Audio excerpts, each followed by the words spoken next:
আলাইকুম বন্ধুরা, সবাই কেমন আছেন? আমি আলহামদুলিল্লাহ আল্লাহর রহমতে ভালো আছি। এই যে দেখেন আমাদের টিটু আর মিঠু, একজন ওই যে দেখেন পর্দার উপরে উঠে বসে আছে, ধরতে পারতাছি না, দরজা খুললে কেন বাহিরেই চলে যায়, বিশ্বাস করতে পারতাছি না। দেখেন আমার পর্দার উপরে উঠে বসে আছে, আর একজন খেসি বন্দি, সে কি সুন্দর করে ডাকছে, আপনারা একটু শোনেন, খুবই ভালো লাগে। ওদের নাম হয়েছে টিটু আর মিঠু। এই টিটু আর মিঠু নিয়েই আমার সময় কাটে। দেখেন টিটু আর মিঠু, ওই একজন উঠে আছে, একজন উঠে আছে আমার পর্দার উপরে। এখন কিভাবে ধরবো আমি নিজেও জানি না, ঠোকর দেয়।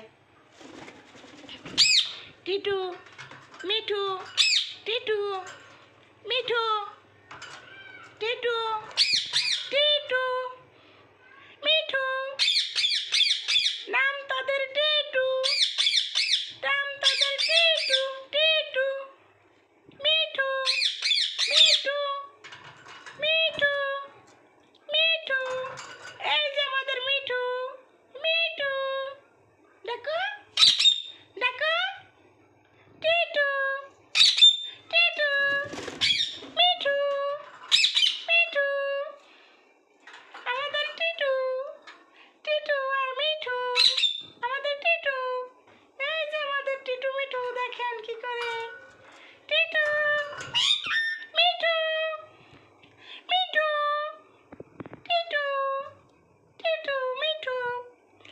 ওরা আমাদের দুইজন টিটু আর মিঠু, ওদের সাথে আমি সারাদিন দুষ্টমি করি। দুজন ছাড়িয়ে দিয়েছি, এখন রুমে রুমে ঘোরাঘুরি করতেছে, ফ্যানের বাতাসে কেন আবার একটা দুর্ঘটনা ঘটায় একজনকে খেঁচিবন্দি করেছি, আর একজন তো আমার জালনা এসির উপর মিলে টিলে থাকতে আছে, কতক্ষণ এসির উপরে পড়ছে, কতক্ষণ জ্বালানা, কতক্ষণ পর্দায়। ঠিক আছে, ভালো থাকো, টাটা, বাই বাই মিঠু।